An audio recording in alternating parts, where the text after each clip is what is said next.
Hello everyone, how's everybody doing tonight? It is me and just me. Gonna be doing some chatting, I guess. Well, not really chatting. You can see behind me, this screen of course shows it a whole lot more than oh okay. I have it right then. Well, let's see here.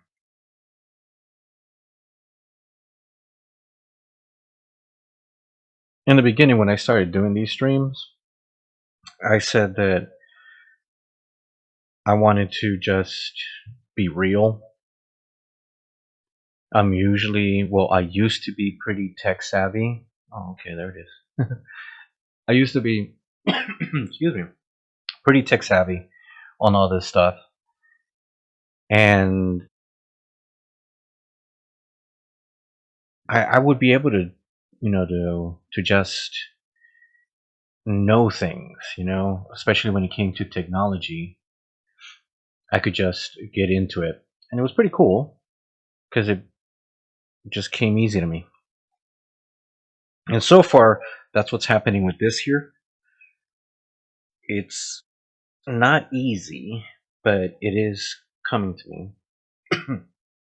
Excuse me. And so what I'm doing is I'm just being real. It's just me. And I've seen a lot of streamers, whether on YouTube or here on Twitch, and they tell you pre-plan. They give you these how do you call them, nuggets of wisdom, and they tell you, hey, plan what you're going to say, plan what you're going to talk about, so you can keep your audience engaged in what you're doing. Have little competitions and little games and little things like that. But I'm trying to approach this differently. I'm trying to approach this as a 100% complete noob on this. I'm just brand new at it. And I'm learning as I go. So at the moment right now, I'm not sure if the volume I had in the previous stream, which I did on Monday, and then I was supposed to do one yesterday and Wednesday, and I was out of it and I didn't do it, so I'm here today. There wasn't any sound for like the first 2 minutes, 3 minutes, and I had one of the my son. he was on and he's like, "Hey, can't hear you." So I don't know if you can hear me now or not. So maybe you can see my lips moving, and I'm like, "Yeah, here I am." The quality on webcam is supposed to be great, so I don't know if you can see it that it's good. To me, it looks pixelated and fuzzy. I have an Alienware Area 51 M R2, I think is what it is. So I'm using the webcam out of this rig here. My plans are to buy another webcam or maybe two other webcams that I can put onto the screen here on top of it and film from that it's supposed to be higher grade. So I'm not sure how that's going to go. And then buy a second one to have on one, like either side. I'm not sure yet. Because I do like that look and where you can actually switch from views, and or if you want to show more of what's going on behind you, you just switch to that. So that's been my plan. That was my plan when I first decided this is what I want to do, because stuff like this is what I've loved doing when I was younger, like a lot younger, a lot younger, and I think now I have the opportunity to go back to it again, but without all of the stress of trying for it to be Hollywood grade. because that's rough trying to be Hollywood great on this mess. But when you have this kind of opportunity here, it's not like that. You can come on here and throw it on YouTube, here on Twitch or Instagram, wherever. And some people will like it, some people won't. You just kind of have to have a thick skin about it, and then just not give up. So that's what I told myself, because I used to be, like a few years back, I used to be like that. That if I started something, if there wasn't much interest, I would just stop doing it and go on to something else. But I can't do that because this is fun. So I'm not necessarily doing it to get popular or go all famous and whatnot and viral as it's known now. I'm just doing it for fun. And if people start watching it, cool. And if people don't, cool. I'm still doing it because I think it's pretty fun. So let's get started. And I'm going to do what I do with all my stuff. I am going to do my intro. So let's get to it.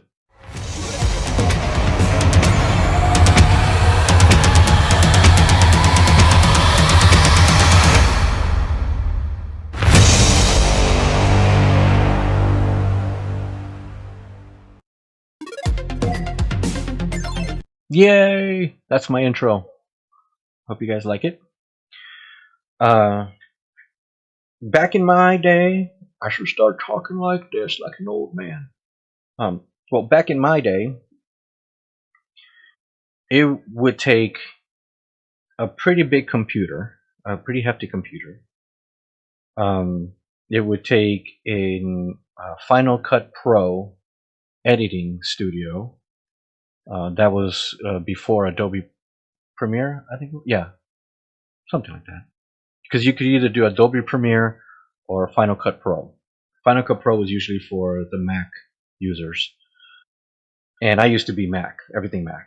And then they started pissing me off to no end. So I switched over to PC. But it would have taken me, I should say, days and days to just make that intro. Days designing the drop downs and the fade ins and fade outs and the designing work and everything. It would take a long time. And then hopefully someone already knew the code to do those kind of colors and those kind of transitions and animations and stuff, so you could just grab that and put it together. Because if they didn't have that, then you would have to learn the code on the computer in order for you to start getting everything going. And that would get tedious. I have an artist background, so I draw and I paint. And this laptop, though it's a laptop, it's like 20 pounds, 25 pounds. So it's very hard to maneuver, or else I would churn it. But I have my painting stuff, my left, your right, I guess, or whatever this is on this side. And then I'm also a musician, bass player. I can pretty much do any instrument, but my strength is bass player, which I need to get to, and I think I will on here. So I have that there. And then behind me, what you see here is part of my Batman collection. That's what this is, part of my Batman collection. And what I collect is Batmobiles, Batman gadgets, and accessories. I was cosplaying for a while. Meanwhile, my daughter was younger. She was like between 14 and about 19 years old. She's 25 now, but we're going to be 25. Excuse me. But we would help her build her cosplays. So I did a cosplay of Batman, of course, and which is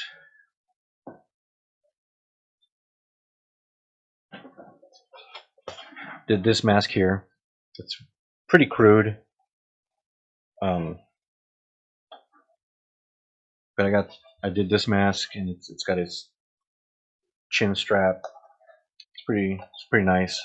I have gauntlets for it, and as well as I did other cosplays as well.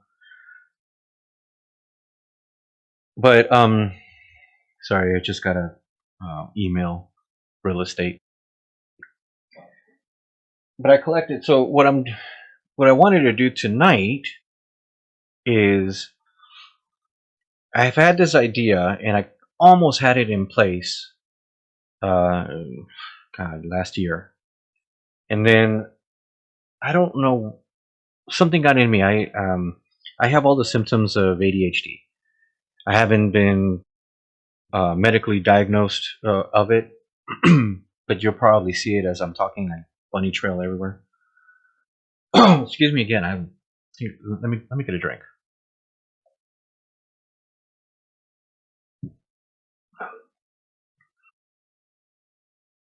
Sometime last year, I had a different setup here. I had actual shelves into the walls, and in the room that I'm in now used to be my daughter's room when she used to live here, and I had murals painted of the stuff that she liked. This side over here, this corner, right about here, I had painted Slenderman. On this other side corner over here, I had done um, what is his name? I forgot his name. What is his name? It's another creepy pasta, if that's even around still. Because I'm not sure. Jeff the Killer. See, the missus always to the rescue. So everybody out there, whenever you see this, say hi to the missus. So Jeff the Killer was on this side over here, and then right straight over, she was also, I think, one of her first public cosplays was Miku from the Vocaloids, and I don't know if I'm sure that's still out, floating around everywhere. But I painted and airbrushed um, Miku, and then directly in front of me is a small version of Jack Skellington, and then to this side is a little sister with a big daddy behind it from Bioshock. Um, and that one took more of the space of everything, only because it meant and means a lot more to us, just because of a lot of things that uh, come behind that game. And then I made in the ceiling a big swirl, and the whole room was black and blue to try to give it that dark type of feel. And I did it for her, and then she grew up. Now she didn't grow out of these things. She just grew out of the house, literally. You know, first chance she got, gone. No, I'm just kidding. Now she decided she wanted to, you know, to live, and she went out to do that. So for a couple of years, the room stayed the way it was, and then little by little, we've been trying to fix our house. Now I do real estate during the day, and of course this in the evenings, either chatting or playing games. But real estate, it's a hit and miss. It's a hit and miss. When you hit good. Sometimes you don't, but most of the time you hit good. Um, but when the time comes that you don't hit, those are the ones that last the longest. And you got to try to fight your way through that and have some kind of second income. So if you don't have multiple streams of income coming in, you can um, get poor quick. So So when it comes across, then we buy materials and things that we can do to fix our house. Our house is from the early 50s, 1950s. It's what's called a Huber home, so it's built jacked up. Oh my god, it's terrible. So we're fixing it up, updating everything, getting things more into um, things that my wife likes, things that I like, but mostly her. And but it takes time.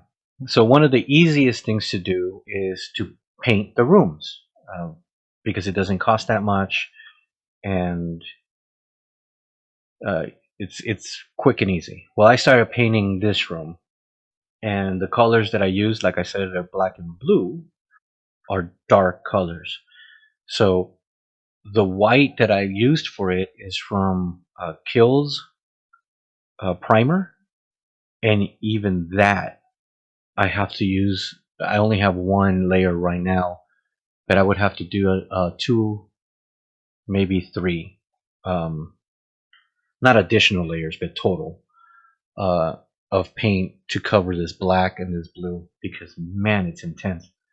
But it is my favorite color, but it's not what I want. As you can see, I have black, gray, and blue pretty much everywhere, and then you see it in my system here. Um, it's it's what I like, but not for the room. So I got to finish painting everything, covering it up really good, giving it a nice little neutral color. Be Going to be putting carpet in here, and so it'll be good. But before I really got going and doing that, is when I got the bug to do the streaming. I'm not sure how that came about because, again, being scatterbrained with stress and everything else that's going on, I think it was my wife's idea that I start doing something like this, playing games and all that, and then took on its own life to try to show my kids that this is something that would be fun to do. If you're already doing it at home, then just start streaming it, and letting people know, hey, this is what I'm doing. Have them go see you, follow you, all that good stuff. Um,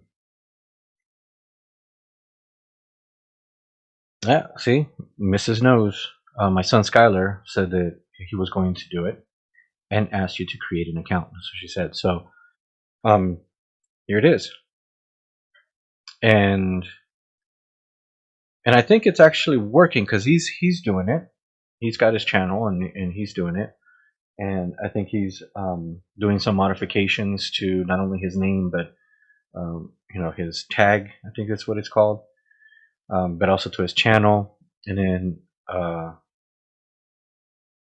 gonna be going up to see him and then help him, make it look more like this. And if I can't, I'll probably do it remotely. But either way, um, this life here is what I wanted to start doing to try to kind of ease the brain from stress. So I took over this room, and so I brought the shelves that I had all over the place here with all of my collections of Batmobiles, gadgets, and accessories. I took all that down, put it in our shed, put it away for a few months until I got this bug, and now I just brought some of them back in to set it up. But what I was wanting to do, and I may be doing it tonight, I'm not sure. Just depends. It always depends on how I feel. You know what I'm saying? So what I was planning to do was, I have my tools with me. So this is my oscillating tool,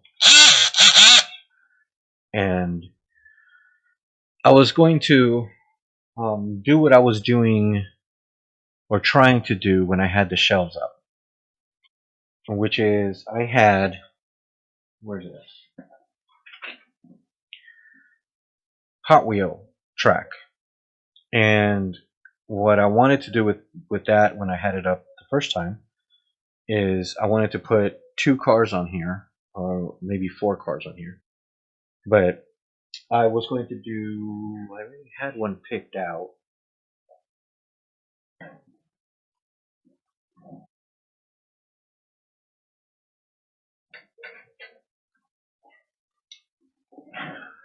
So I was going to do the Arkham Knight, although I think this is Arkham Origins, Batmobile from the video game. And then I was going to have it on the track. And then I was going to have this one zooming through behind me. And it would go in front of me here, go in front of me over, and then loop around over here to the back, and then you would see it zoom by back there, all the way over, and then come back down here. But at the time, I had it just on there, and it was cool, so I was trying to just do it by gravity, but you can only do that so much because, once you use the gravity, it stops. So I couldn't maintain that always. So for a few months, I've been looking for one of these. And there's a place here where I live that's called St. Francis, and it's like a Goodwill, but doesn't charge you astronomical prices like Goodwill does. Hey, donate stuff to us so then we can turn it around and sell it to the people in need for retail price. What's wrong with them? Besides that, they're a bunch of crooks anyway. But St. Francis actually has a lot of really cool stuff in there. Of course, also old stuff. And they price their things appropriately so that those that are not rich or are in need and want to look for clothing or furniture and stuff like that, and it's something that they can afford, they can actually go there. And this is where I found this guy right here. For those that don't know, what this does is that it gets the car here, and then when it comes through, there's these two, hope you guys can see it, those orange kind of like discs there. It grabs the Hot Wheel, and then it launches it the opposite way. And it launches it strong enough that it should zoom pretty much almost all the way. And then because it's going to be on a higher level compared to this shelf here, once it gets to this side here, it's going to drop down to this level, and then gravity is going to take it over to where the launcher is at. And then the launcher is going to grab it and throw it again. Throw it up, over, and then down. And then just zoom, zoom. And it'll have the Batmobile chasing. I think I have, let's see what I have.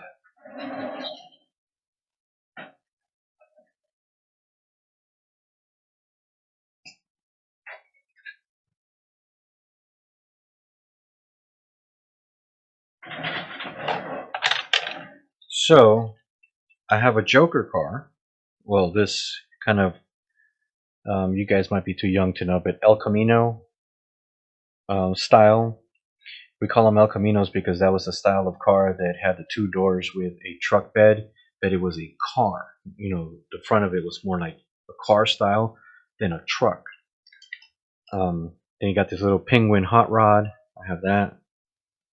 I have Harley Quinn, because I think this one's made more for the track than the other ones. This one won't be one. It's a Joker. I think it's a bank car. but this won't work for the track. It's not built for it. And then the lowrider Joker.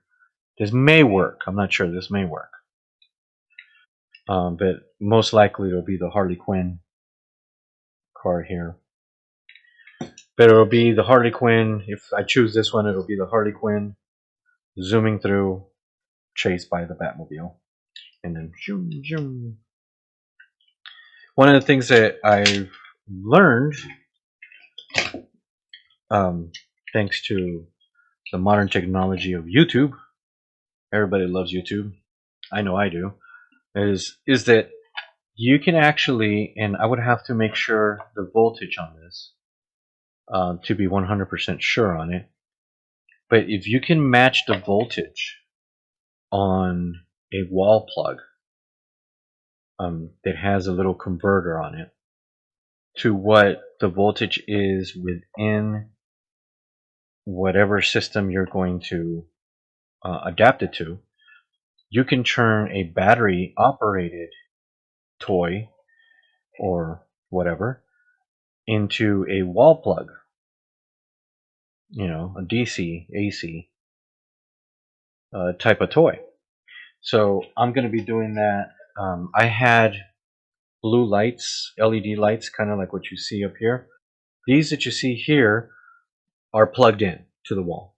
I had a strip that came here all the way over in the middle of this so you could give it a nice cool feel, but it's battery powered, and for some reason the tape glue, whatever it is that it has on the backside to stick on, failed, and it just didn't want to stick it on, so now it's just laying there on the floor, and I'm not going to touch it until I actually need to.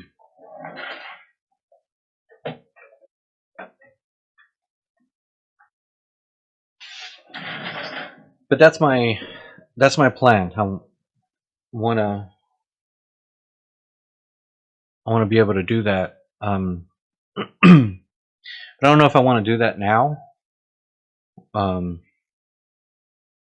or if I want to do it later and then have it set up by the next time that I'm on here. Yeah, I don't know. It just depends on my mood. Because like I said, I brought in my tools to do it. I even have a hole saw because I have to make holes about the outside. So about here on the shelves on the back side of these, because these two walls on either side over here, these ones right here, extend all the way back to the actual wall of the room. But these inside walls here don't. They're much more narrow. So in order for the track to, be able to loop around it, then I'm going to have to make a hole, hence this hole saw, that fits so that it can sit on that. And then that'll help support the track. So as the cars go through, it has something to support on. But as you can see here, there's nothing that can support the track on this side, which is why I'm going to use these wood strips. So kind of like how I have it here, I have it here matched to, well, sort of, to that shelf there. That's where it's going to go.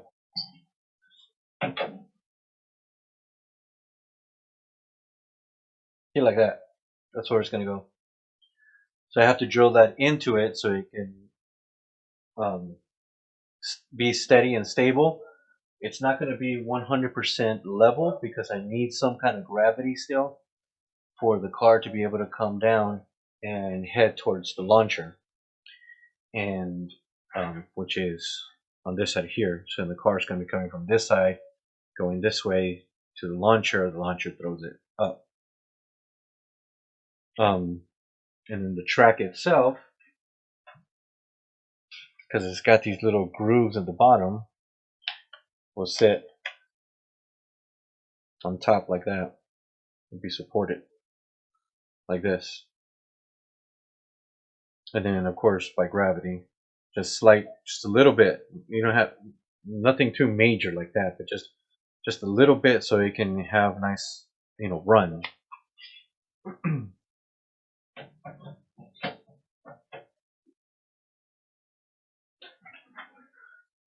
But yeah, that's the plan. I think it'll be cool. It'll be fun to watch, and then to have meanwhile I'm doing a stream or whatever, or on YouTube and whatnot.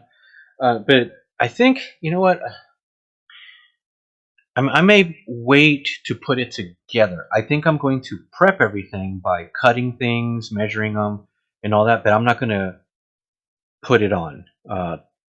I'm not going to do that today. I think tomorrow what I'll do is, I think if we're up to it, we're going to be doing some running around tomorrow.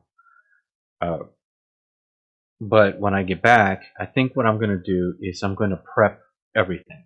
I'm going to pre-drill holes, the big holes to put these in, holes where I'm going to screw things into and all that.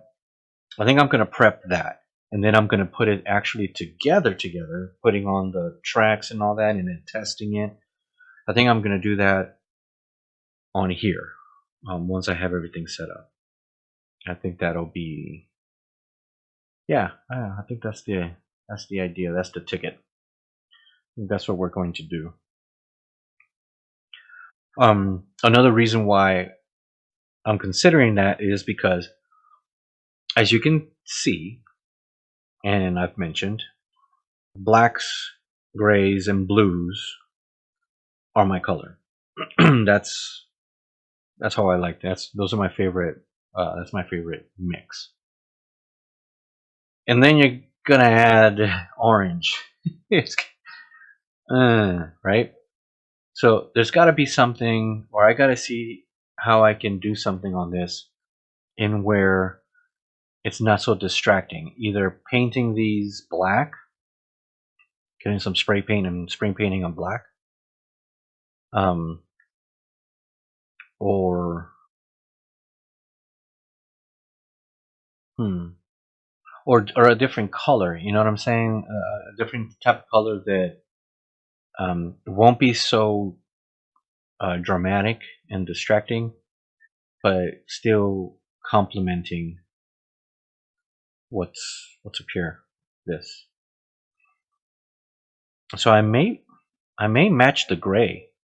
This gray right here that's right there. I may match that gray.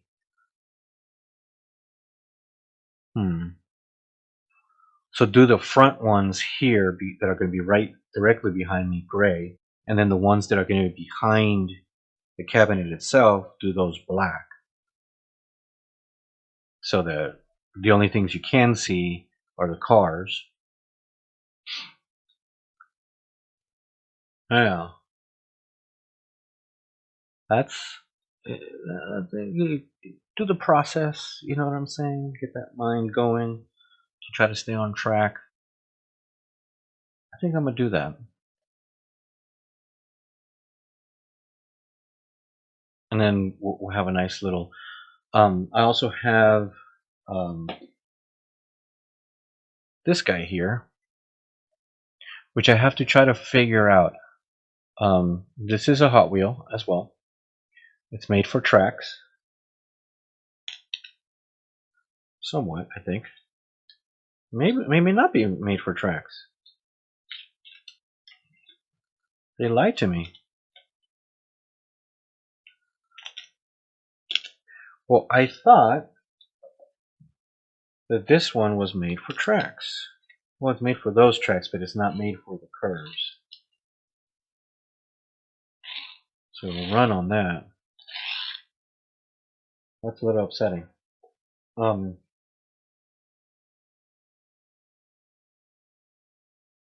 Well, what this is it's a Hot Wheel, and what's on the Hot Wheel is a little camera there. Now, a friend of mine gave me this camera here, and it's a very very small. It's a lapel cam. So you put it here because this is your lapel, and then you can walk around anywhere and video stuff. You see that? So then, and then it works on a memory card, and it's it's a little micro cards. See, little micro card. So it works on those. The only thing about this is I lost the charger to it, so the battery's dead on it. But I think what I want to do, honestly, not right now, but probably later down the line. And if you guys, whenever you guys see this, if you guys know where to get one, please let me know. But what I may want to do is get an actual bigger camera that that's this size that fits in here. Because I may be wrong, but I think I heard or seen somewhere that there's these kind of cameras that are Bluetooth, and then I can have it as a Bluetooth into the system here, so that every once in a while I can trigger the access of that, and then these guy here could be chasing the Batmobile that's chasing the Harley Quinn or Joker car, and that would be cool. But I don't know how true that is about the camera being Bluetooth, because that would be cool to do. Because I know that that would add a little bit of appeal to the stuff that I'm doing.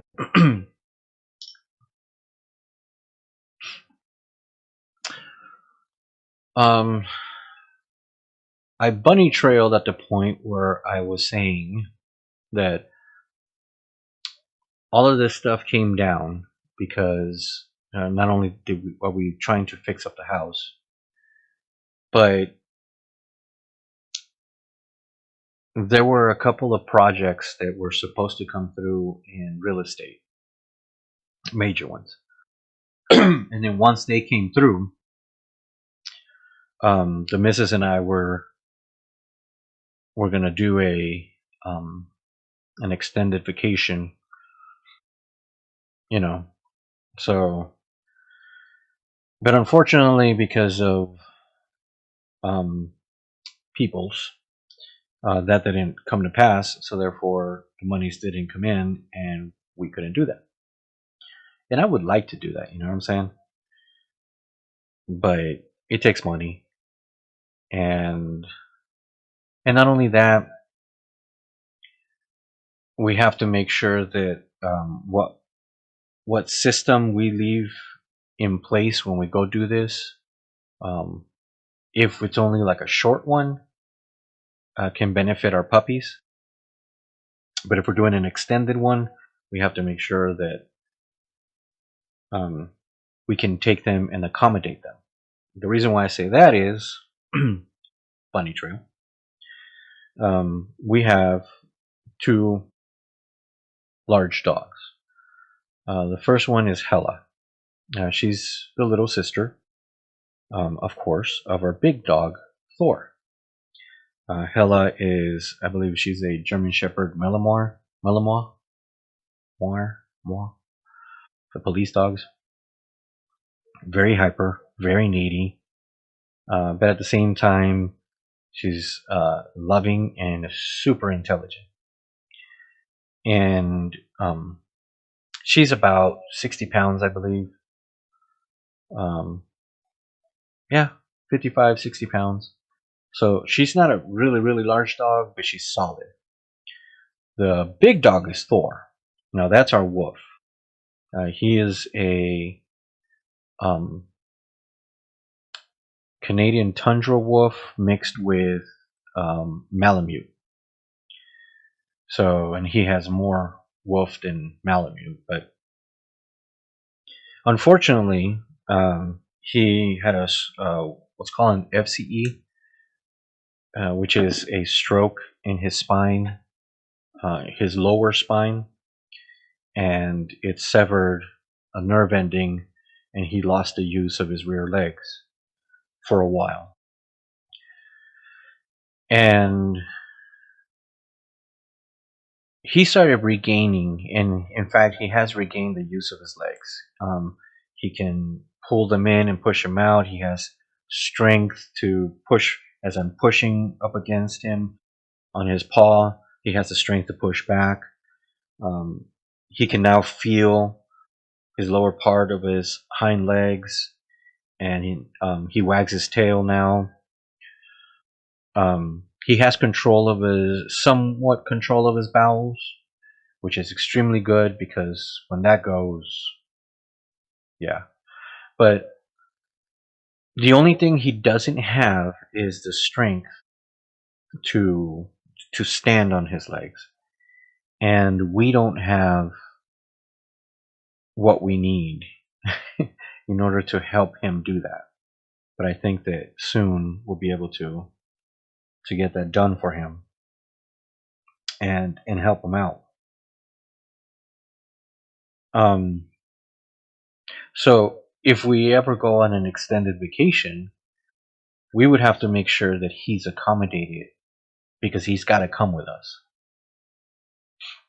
And accommodations are for, he's about 120, 130 pounds. He's a big boy. So we have to accommodate his size. We have to accommodate his handicap, unless he starts walking before that, but we still have to accommodate for it. Then we have to accommodate for Hella, and then their food. And their diet consists of kibble and raw meat, raw chicken. So we would have to accommodate for that. If it's a short vacation, then we have to make sure that whoever's coming in is ready to come in and help with that. And they have to know them because, yeah, wolves are known to be more timid, but if their pack is in danger for any way, they're no longer timid. And Thor will scoot his butt as fast as he can to chomp somebody up if he has to. And then, of course, there's Hella, the crazy. She's crazy. So yeah, when all of these projects, there weren't a lot of them, but there were just a couple big ones that were supposed to happen. When they fell through, I already had put all of this stuff away in storage because I was sure that we were going to need to have all of this out, because once this monies came in, then we would fix our house and then leave. But that didn't happen, and then I thought, well, once I started doing this, I said, well, I mean, I'm seeing all kinds of really cool backgrounds with these streamers. Some are more artistic, they kind of like drape lights around the room and stuff, just to have that ambiance in the back and stuff. And that's cool, but I think what drew me was I do need lights like that. She's disappeared. But I also want to show off what I like, which are the Batmobiles, and they really don't. You can't. Okay, my brain has to slow down a little bit. You can't really tell what I have there, but I have quite a bit. So, and I think I mentioned in the last stream or a couple of streams back, the largest collection I have is the monster truck, the Batmobile monster truck. That's the largest one. I have quite a bit of the 1966. I have what else do I have? Oh yeah, the Dark Knight series, Batmobiles. Even though the Dark Knight series is not the one that I like the most, that's the one with Christian Bale. Christian Bale is an awesome actor. He just did not do it for me with the Batman films. The only one of those three that I like, because there's Batman Begins, Dark Knight, and then Dark Knight Rises, right? Yeah. Is Dark Knight with Heath Ledger as Joker. I think that it should have at least gave Christian Bale a voice box, and kind of like what they did with Ben Affleck. But at least they should have done that instead of now being the most famous and used voice, which is the this. What is this? I smoke too much.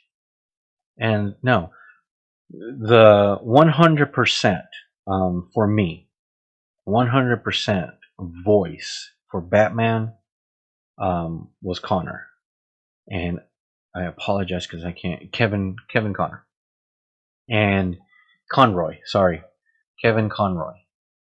That's the voice of Batman. The voice of Joker, of course. See, I am forgetting stuff because my brain is running faster than it's Luke Skywalker. He was Luke. Mark Hamill. Oh my God, what is wrong with my brain? So Kevin Conroy and Mark Hamill. That's Batman and Joker. No matter what. That's it. Um, Film Batman, Michael Keaton. And I think Michael Keaton should have done more. He should have stayed in. But I agree, when Joel Schumacher took over Batman and Robin, well, when he interjected himself into um, Batman Forever and then took over for Batman and Robin, it was a smart move to get out. Um, but yeah, back to see Bunny Trail of the Batmans. I do have collection there of the Batman series, the Dark Knight. I do think that Ben Affleck Batman. I think it's the most compatible to the comics, to the actual Dark Knight series. That's what it should have been, but unfortunately, he took it. But I think it did a good job. Now the Batmobile in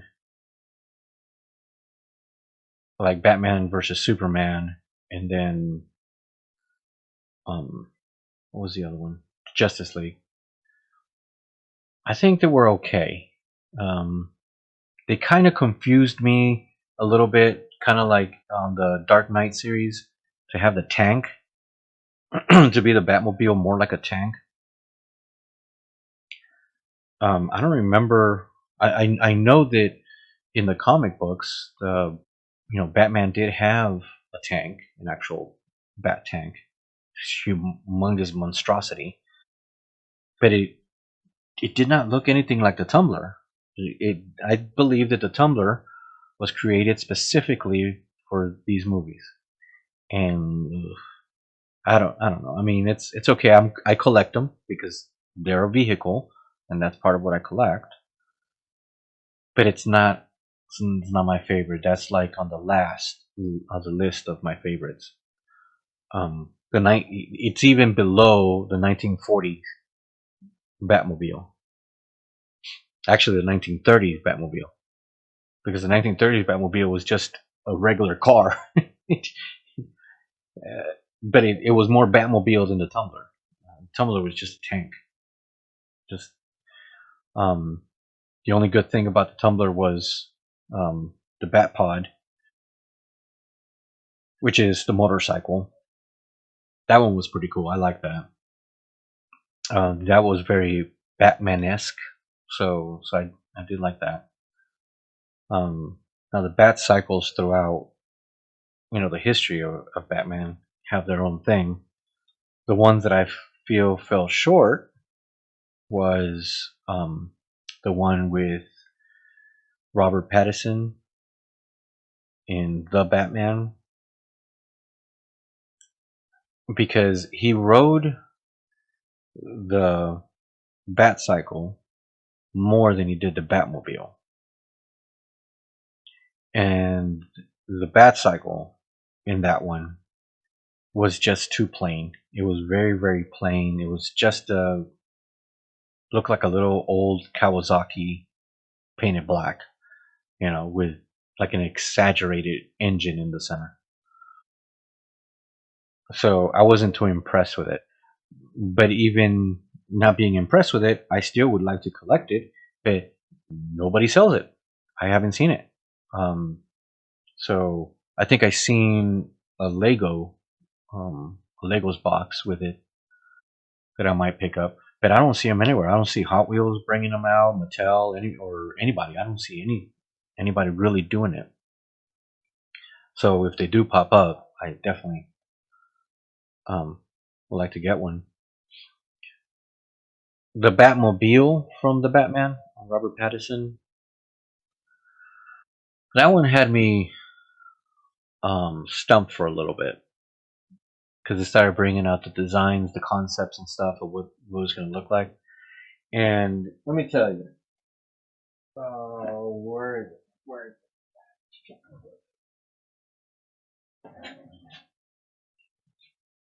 I do have one somewhere.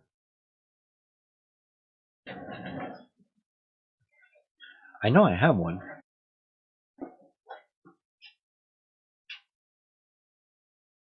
Oh, for sure.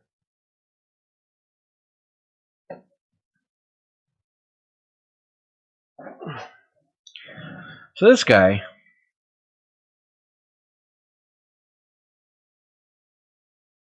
had me stumped. Now, I don't know how true it is, okay? And when I say this, I don't know how true this is. I read it before the movie came out, but it's apparently a Dodge Charger chassis and body, modified with little wings back here with this is kind of like a split engine center transmission, that split engine where you have your supposable I think it is kind of like to V12. Let's see, 1, 2, 3, 4. No, it's a V8 back here, but then it also has a V8 up front, so it's kind of like supercharged or something. So it had me stumped for a while if I would like it. But then I had a Dodge Charger. It was a 2007 Dodge Charger. And my plan was that back here on the rear fenders, I was going to lift it up slightly and add like a little wing similar to this. Before this car came out, I was going to do that. And unfortunately, my Dodge died. We bought it in early 2008, and we've had it till last year. And it started about like 3 years ago. Started getting some complications in the engine, and then it just finally died. So I had to get rid of it, unfortunately. But they're saying that this is a Charger. Now,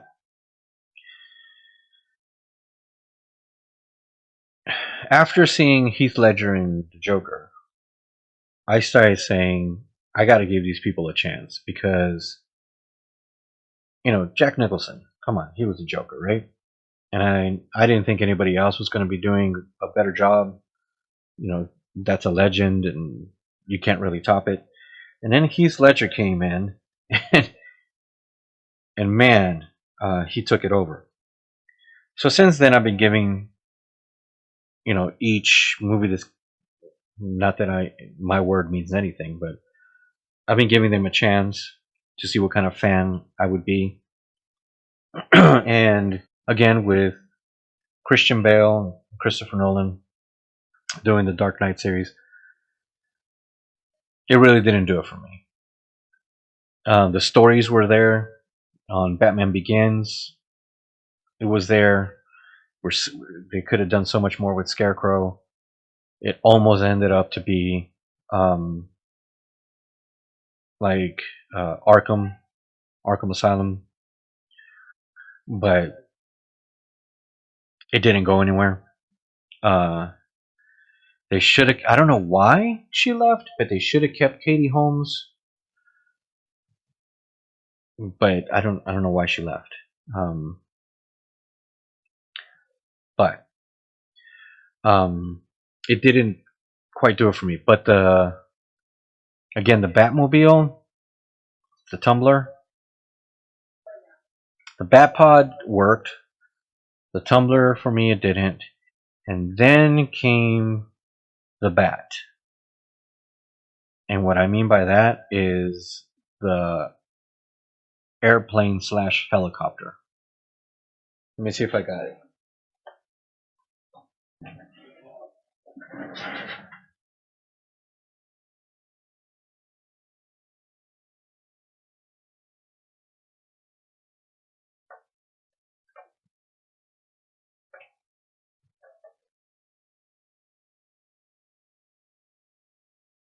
I don't think I have it.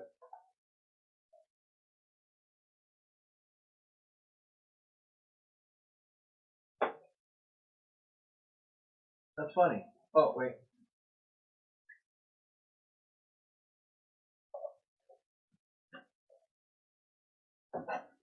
So,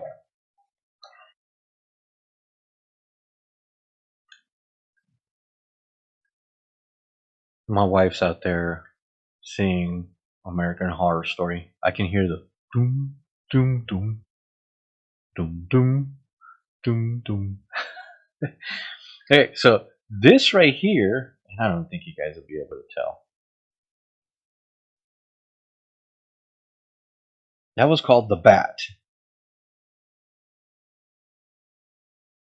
And that was supposed to be the helicopter / airplane. But the toys, even though they made these, which for some reason I haven't picked this up in an actual Hot Wheel, but I think I'm going to here soon. But in the toys, it's this, the Bat Chopper, right? But what confuses me is there's a Batman series.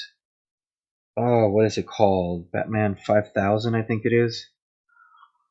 That the Bat Chopper looks like this, but this is what they're bringing out as the the Dark Knight series.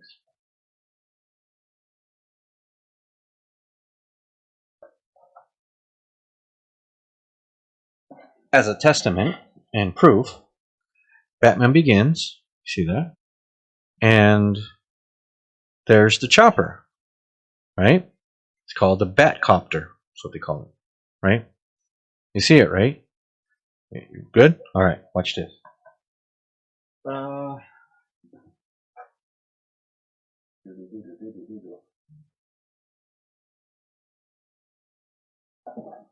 I have a better view. Actually, I have one. I lied. I actually have one. But let me see if I can get it.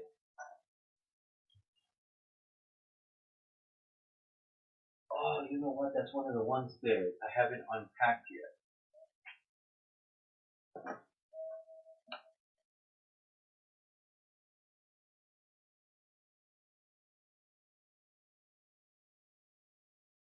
Okay, so there's toy containers that are like this. They come in packs. They're a pack of 5. So this is actually the only one um, that I have. Now, check this out. This is just because that's the way Hot Wheels packaged it.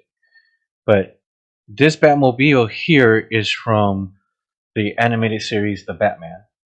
And then they have the chopper there. Somehow. Yeah, all of the glare and stuff. I hate it. Because I'm like in front of the screen. That's probably why I need a better camera. So I can. But that one right there is the same one that I just showed you in this thing here, but in Hot Wheel form. This one here, or I forget what I think it's the Batcopter, or the Bat, or something like that.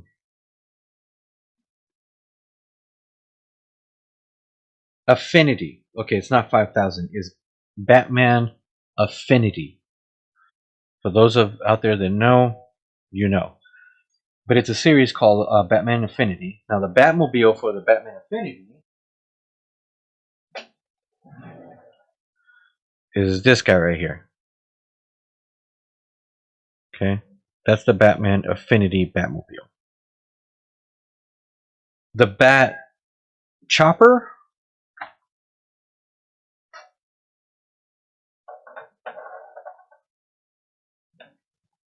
what they call the Batcopter for Batman Affinity,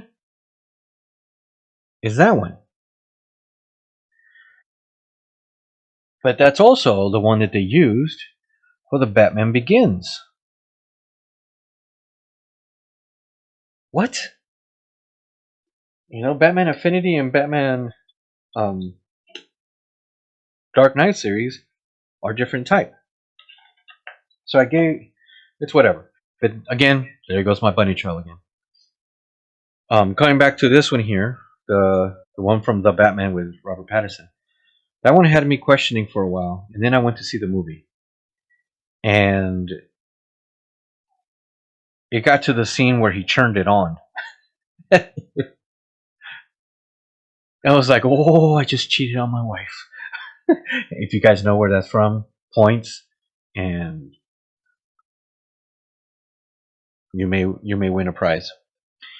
But it roared, and it had a little red light that came on or bluish light that came on the front right here of the engine when it turned on and roared. And it actually hissed first, like that, and then it went boom, like just big ginormous roaring engine. And then I was a fan. Then I was like, well, yeah, that's a Batmobile. And that's, yep, I see it. Again, the Bat Cycle, the motorcycle that he was using, doesn't really do anything for me. He didn't use much gadgets in it in the movie, so I don't know what besides the grapple. I don't know what other specialty type of accessories he has. His suit, for some reason had the most versatile, flexible, and protective tactile Teflon in any of the Batman series. That boy was shot point blank in the head. Now, mind you, they did that with Ben Affleck's Batman. But still, I mean, yeah, I don't know. It was quite interesting. He had these gauntlets with stuff on it. I'm not sure what they were for because he never used them, at least that I seen. So his suit really wasn't like pow impressive. You really have to watch it a couple of times to get the impact of the suit. But for the most part, this somewhat has turned into a mini review of the movie. For the most part, that the movie, its accessories and all that, it was just like, I would say it was like the Dark Knight, because there's Batman Begins, Dark Knight Rises. So the Dark Knight, you get Dark Knight, and then you get the Batman, and you somewhat put them together. It is not the same story, but it's almost the same scenes. Just that Dark Knight has them in bluish, grayish black tones, and the Batman has them in orangey red, yellows, and blacks.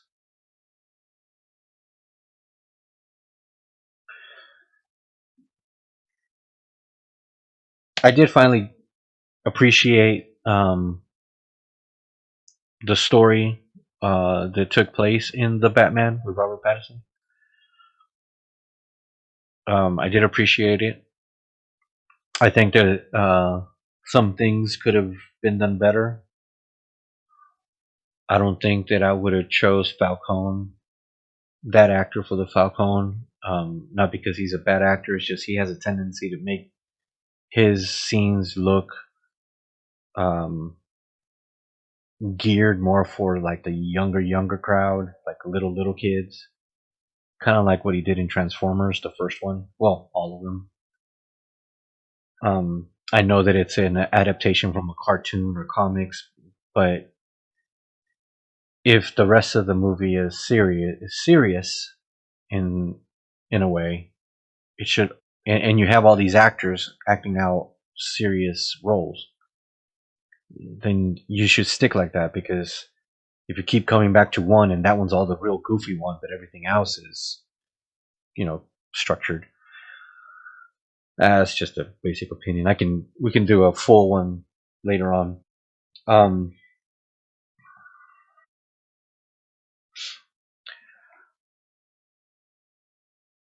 so what I'm gonna do at the moment is kind of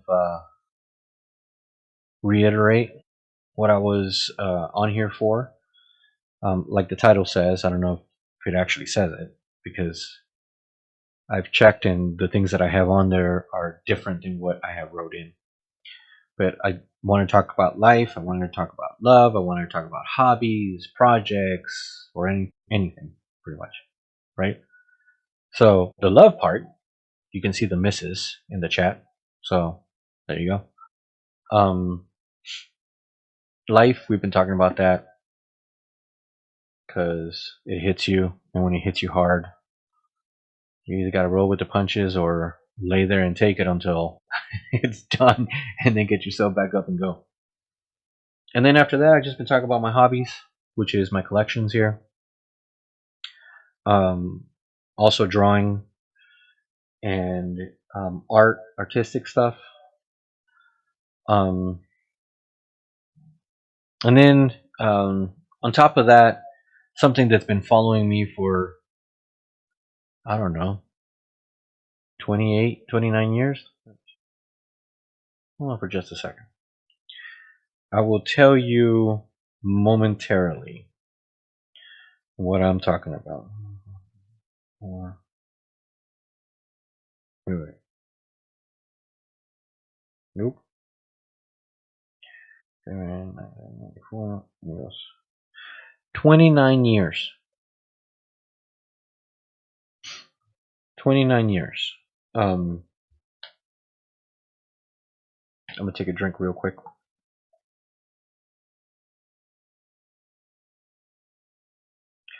Mountain Dew Zero.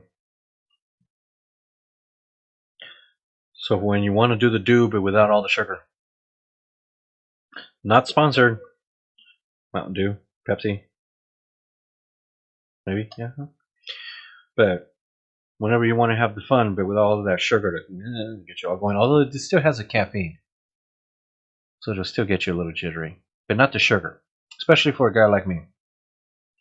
I'm about to be 49 years old, and I've wrecked my body with sugar. I don't need that anymore. But I don't want to lose the stuff that I used to like. So I'm very appreciative that they have stuff like this.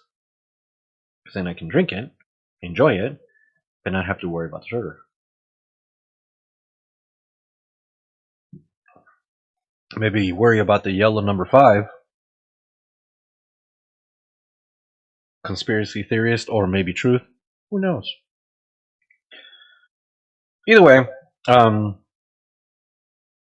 part of my background um, is I'm a fully retired Christian minister. And I wouldn't even call it retired because mostly if you're retired, you still are in the field per se, and you get compensated for your years of work. Like, for instance, my wife, she is retired from the Air Force after being there 28 years. And of course, she has a retirement, right? So I guess I got to change that because I don't get retirement from being a minister because you're supposed to have volunteered your life for that. And I didn't volunteer my life for it. So I guess I'm going to start saying I'm an ex-minister. I'm an ex-minister of the Christian Pentecostal faith. And in 1992, after graduating high school, I decided to go to Bible college. And the Bible college I decided to go to was in Columbus, Ohio. And so I moved there in August of 92. And that was quite fun. Then in 93, I went back again for a second year and met some new people and started working at what was known as a discovery zone. Some of you may know it. Those that don't, it was kind of like a condensed version of Chuck E. Cheese, where they used to have the plastic tubes and obstacle courses that the little kids can run through. Discovery Zone had that, but it was mostly just the tubes. And some video games and party rooms. And then when I started working there, Pizza Hut partnering with them. Oh, was that glorious? Because we would have free pizza every day. I would eat a personal pan pepperoni pizza or Supreme almost every day. That was glorious. Well, while I was there, I came up with an idea of trying to create something like that place, but 4 times larger, to try to give kids, more interesting places to play in, not just rainbow-colored plastic tubes, and ball pits and stuff like that. Just something more that would spark their creativity and imagination. Well, so in 1994, I began developing that idea. And 29 years later, I'm still. Now it's not just one tiny little thing. Now it's this ginormous idea. I have frustrated ex-girlfriends, ex-wife, and current wife. Not so much the current wife, but still, yeah, on this idea. I mean, it's a huge idea. Now, if anybody ever sees this, which I'm pretty sure, I hope, It has morphed, I believe, 7 times now into different things and different styles. It went from one little cube, well, not little bit, one small style of family entertainment center, and it went into something that had a second story train that took kids around, and then afterwards they can go through slides and tubes and whatnot. And then I added go-karts, and then I added bowling, and then a bigger arcade, and then miniature golf, and then laser tag. So every time I added a new component, it morphed into something else. So I guess it's been more than 7 times, because I'm up to 13 components. Major, but not little ones here that you usually see in the centers, but like the major components, like miniature golf and blah blah blah. So it's morphed 13 times. So where I'm at now, which I'm not going to say exactly the idea yet, because this is the final one. I have an actual time limit to do this.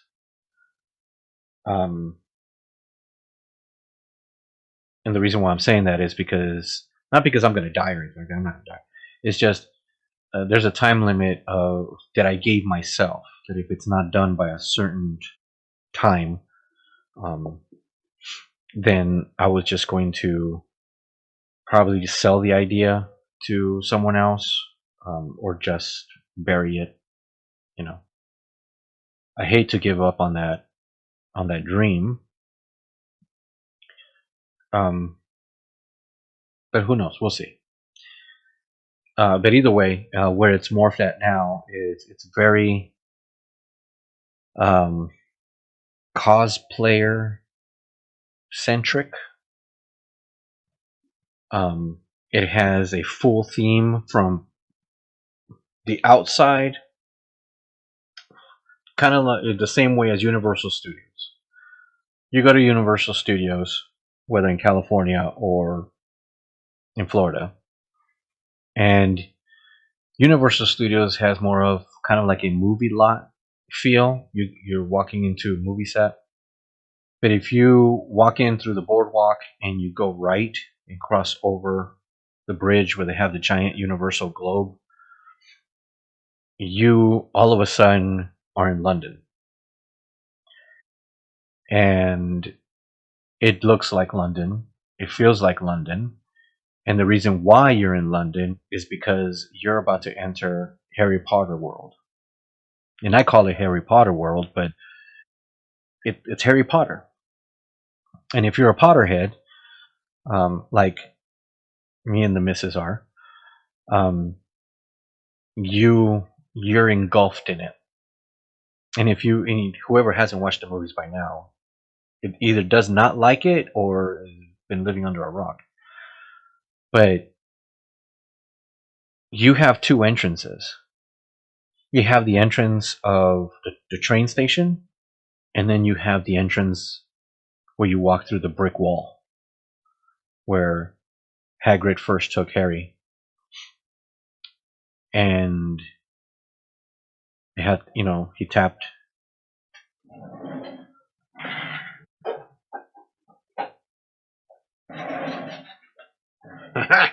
Well, what you think? He tapped the brick wall with his wand, that it's an umbrella, and hold on, couldn't find a place to put it. And you see the bricks open up, and then you walk into Diagon Alley, Diagon.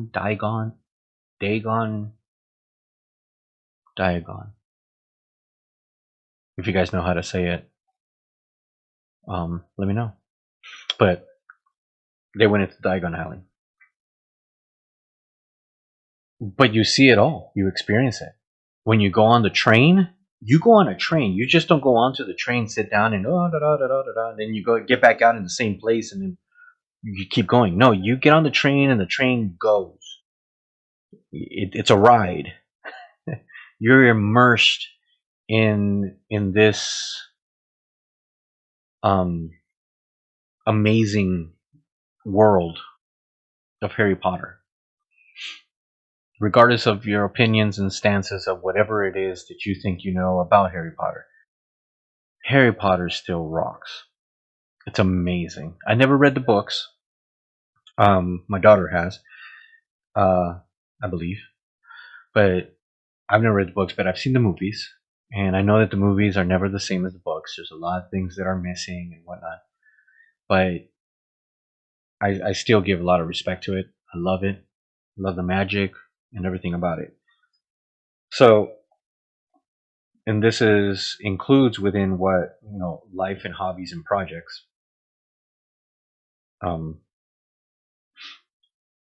That's the plan of where this is at, of this final large dream I have. There's quite a few dream projects that I had that I had to shelf because other people were doing them. And I mean, I know I could have done them, but a couple of them, like for instance, I had thought about doing metal statues, and with details about the statue that were made out of water. So there would be like pond features. Like one of them was going to be like a fairy, and the wings were going to be made out of mist, water mist, And I thought about doing an angel with angel wings made out of water and all that. And then just how I had planned to do them, somebody else came out and did it. There was a project of a baby chair that I had designed. My son was just born. He was about 1 year old or so. And at the time, me and his mother were talking, and because we had gone somewhere, we couldn't find a seat for him, and the only one that was there was like filthy. It was so dirty, and we were not going to sit him in that. And I thought, well, wouldn't it be nice if we actually had one of these?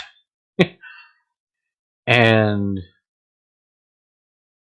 yeah, it's about 10 years later, after I designed it and planned it and researched it and everything else, and spent quite a bit of money on it, somebody else did it.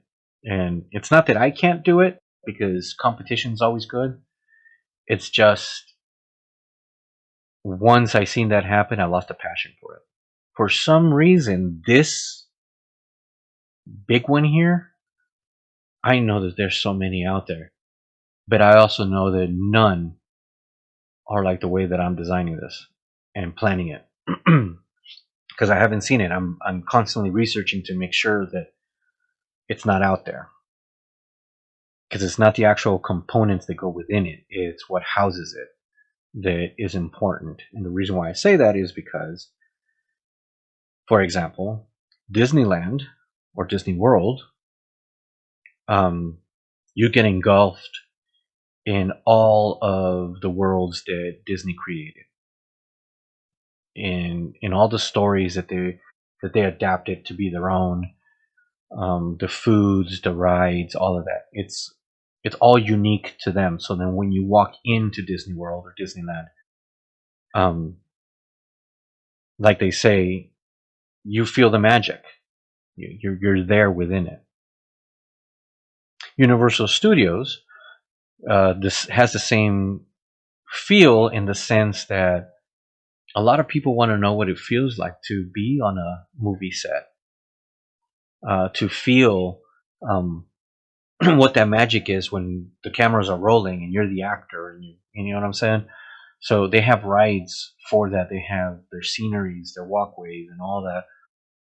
Again, Harry Potter. So you get engulfed in those. And I've always enjoyed immersive rides and immersive places.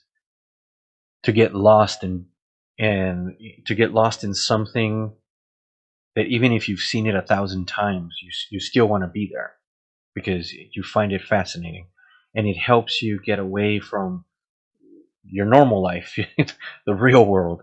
It gives you an escape for that moment, right? And and that's the reason why I believe that this has lasted so long. That even though I know there's so many out there being made, like here where I live, there's one down the street from me in the city that I live in. With some, not all, but some of the components that I'm planning to have in my idea. But I know 100% it's not the same. And again, it's not what you're putting inside of it. It's the shell that houses them all.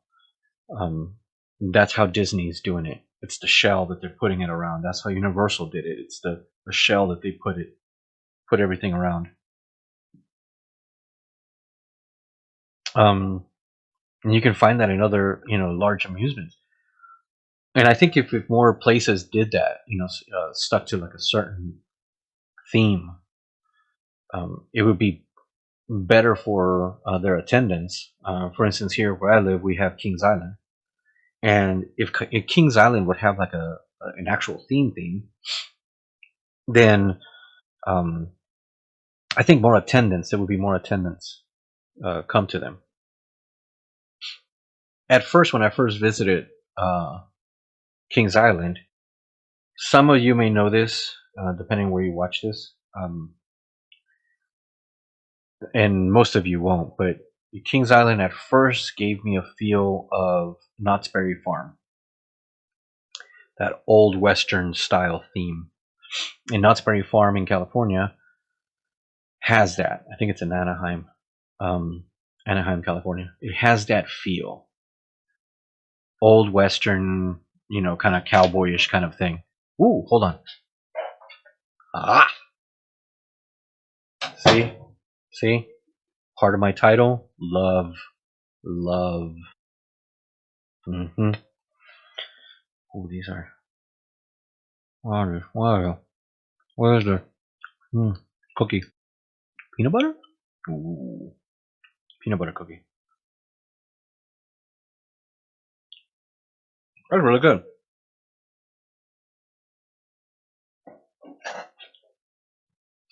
Well, Knott's Berry Farm has that, and when I first went to Kings Island had a lot of the feel of a Western style amusement park.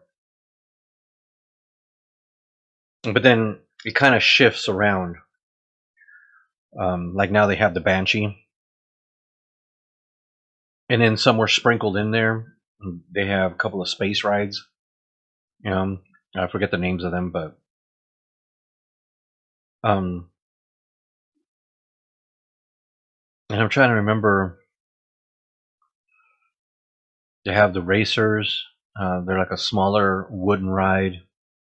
Two different cars race. Up and down, all the way back. Those are fun, and I guess they can stay within the element of Western. But I'm sure that there's ways that you can do a theme, a Western theme, in order to keep it relevant and adapting with the changing of times. Just not sticking new roller coasters in there. But they're a large park. It's fun to go there, and it's got nice things in it. But for me, in my personal opinion, I truly believe that those kind of places of attractions should have a theme, should follow a solid theme that you can see throughout the entire park or center. And that's where my idea lands. And like I said, I'm a continue. I'm not going to say what it is at the moment. I am going to continue to talk about it, throughout streams and stuff like that, until the time comes in where I can actually announce it. when it's fully protected and copywritten, trademarked, and all that stuff. Because, like I said, it is this is like the biggest dream anyone can have. But I mean, look at all these dreamers out there. They started from nothing, and they have everything. And most of them started later on in their life.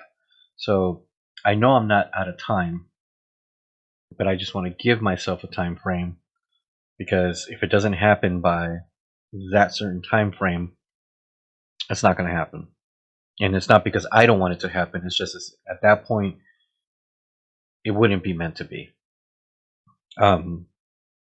But there are things that are going on right now around me in the business that I'm in real estate, and the people that I'm starting to meet or that I have met.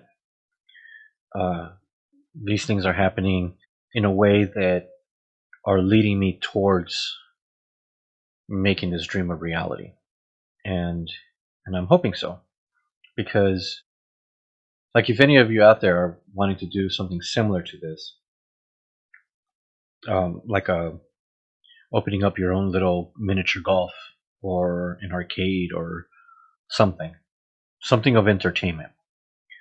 One of the biggest things that you have to look into, and I shouldn't call it biggest things, one of the most important things, and I would be number 2 in the most important things that you have to have, is one, you have to have your business plan 100%. And number 2, you have to have a feasibility study. A feasibility study lets you know, as well as, I'm going to sneeze, I think. Excuse me.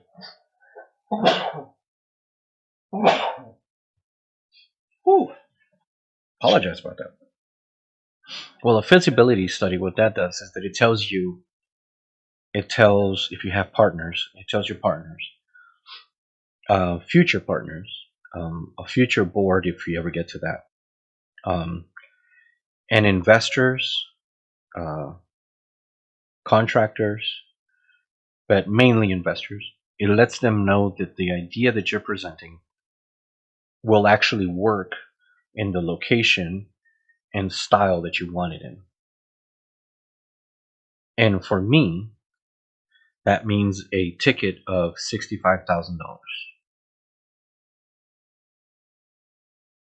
And that is just a portion, just a small portion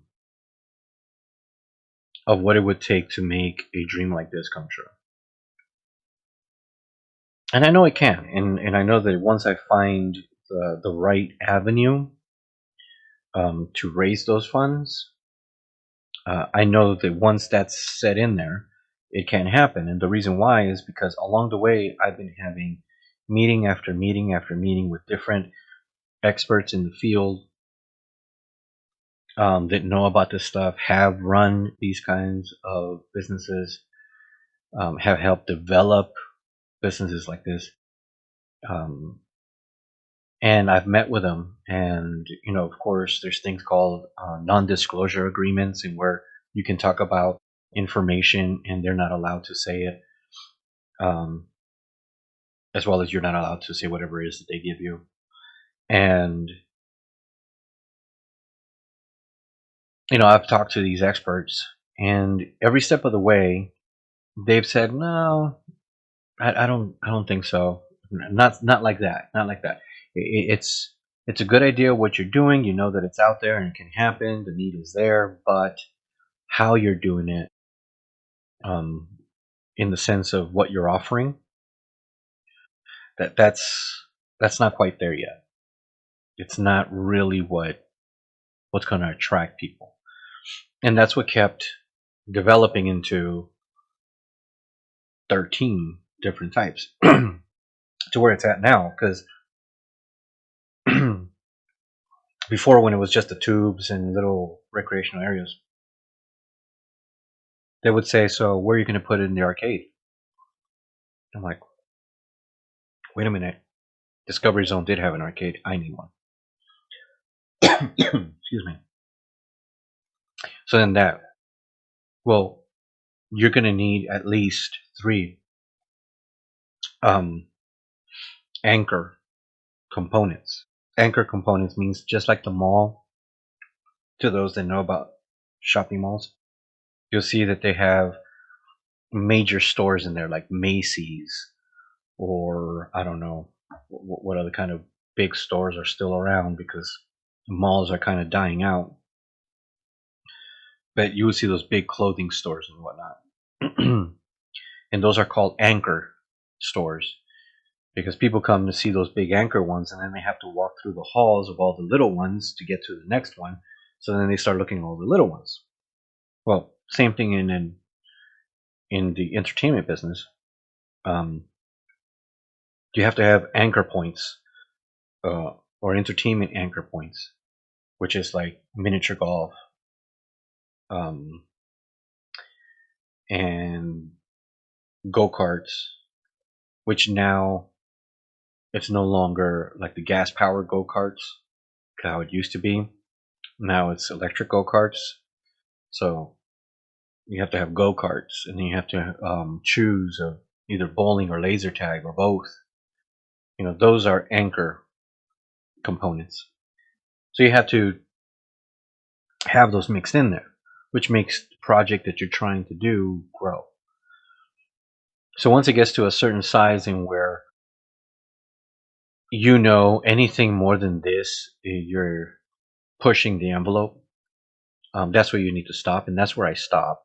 And then I was told recently, this was towards the beginning of last year, of 2022, that at the point where it's at, ooh,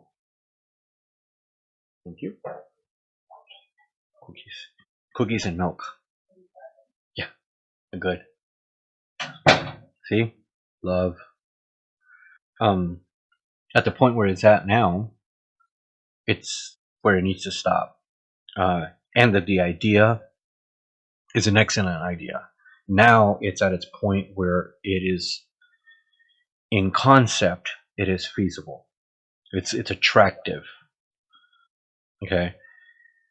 The only thing now lacking is getting the feasibility study done to make sure that that idea actually works in the location they were thinking about. And meaning size. Is it going to go into 25 acres, 40 acres, 100 acres? What's the size of property that it needs to go on to? Where, close to where does it need to be? If one city is better than another, kind of thing. And that's why it costs so much. That's why it's $65,000 to get that study done, because they come in for 3 weeks straight, literally for 3 weeks straight, and they start canvassing everything. They start looking at everything, studying everything, and making sure that they are 100% clear. Now, the process is divided into two. The first process is you put a down payment. That's a non-refundable payment, of course. And then they go to where you ask them to go, and they start their study to a certain point. That stop point is the point that lets them know this can be done or this cannot be done. If they hit that this cannot be done, that's all you pay, and that's all they do. And now well, this is where we totally shelf this or sell this to someone else for them to do the idea somewhere else, because it's still quite a bit of money. But if they hit the stop point and then they say you continue because this can be done, we just need more information, and then that's where your full 65 comes into. But at that point, once they're done,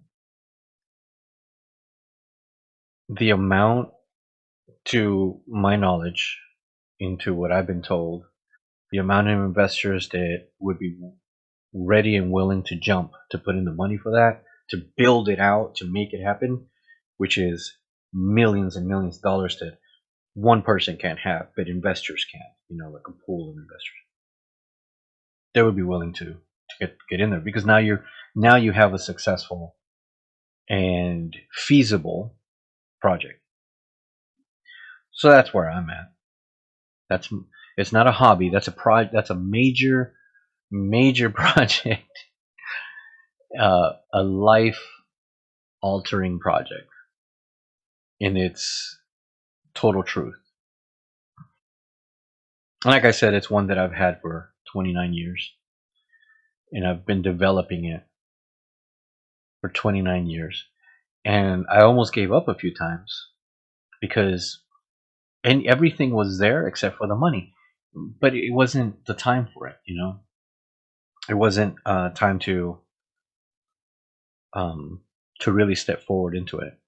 And also, I think I was on the immature side, in the sense that I didn't understand business as well as I do now. I didn't understand the importance of financial backing as I do now, feasibility studies, marketing studies. The most basic thing of protecting your ideas. All the knowledge I have now, I didn't have then, so I was really gung ho about it. Even 5 years ago, literally 5 years ago, I had a board created with board members in order to make this happen. We were talking with investors in order to make this happen. We were in talks. Well, I was in talks with the city to take over the convention center here in our downtown and turn that into the entertainment center. I mean, we were close. We were so close, but at the same time, there was a lot of things that I didn't understand yet, and I didn't do. So therefore, I lost those opportunities. Quite sad. I lost, but I'm grateful now, because this was it was before the pandemic, and then COVID hit, and there was quite a few of these entertainment businesses that went under. And because I didn't have everything structured correctly, I know 100% I would have gone under and lost everything. So I'm glad.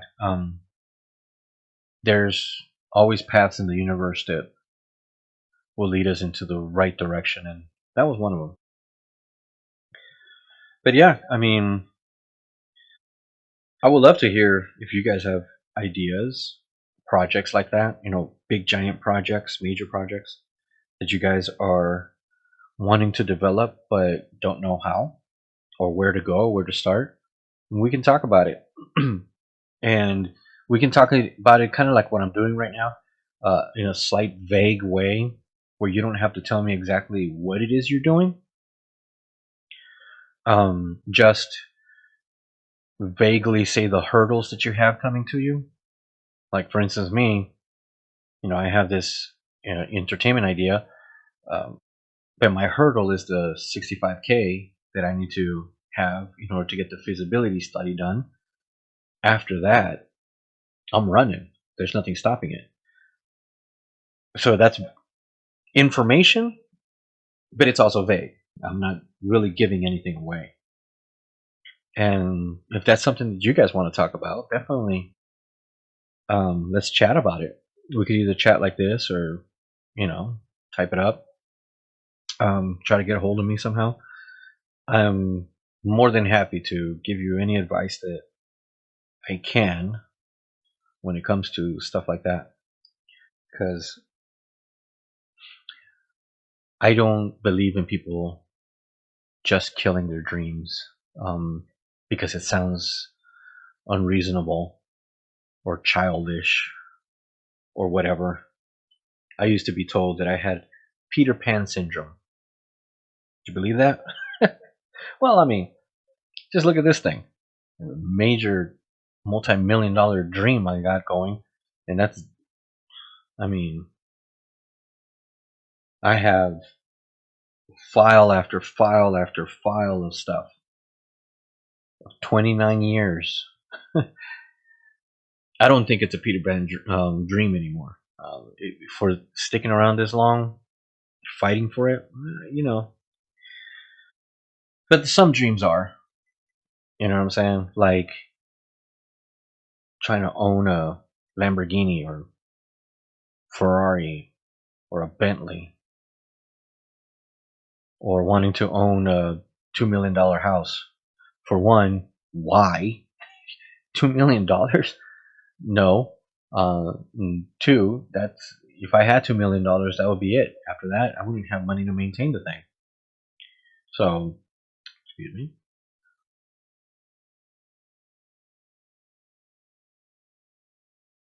Milk and cookies.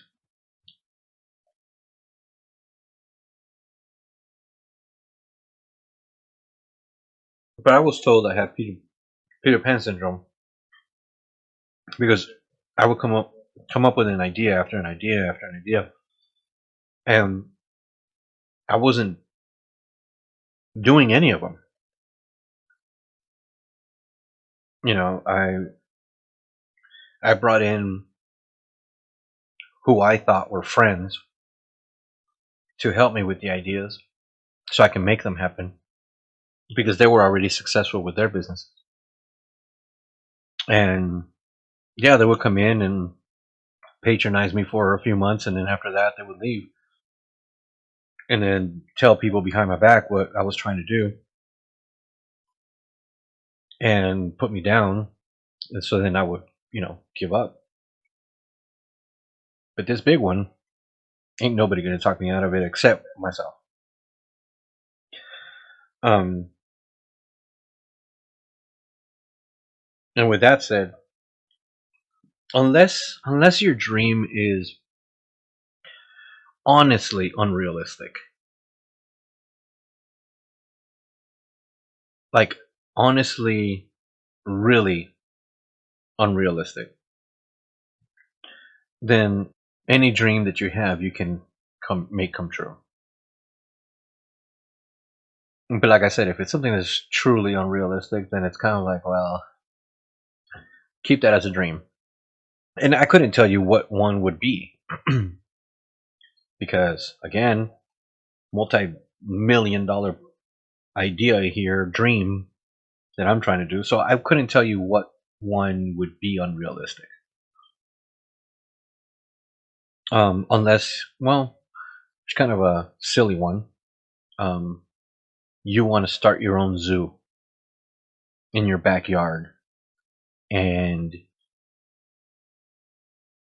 whatever animals you have, where you can put them in your backyard in little pens, and then charge people $5 to walk around your backyard to look at animals.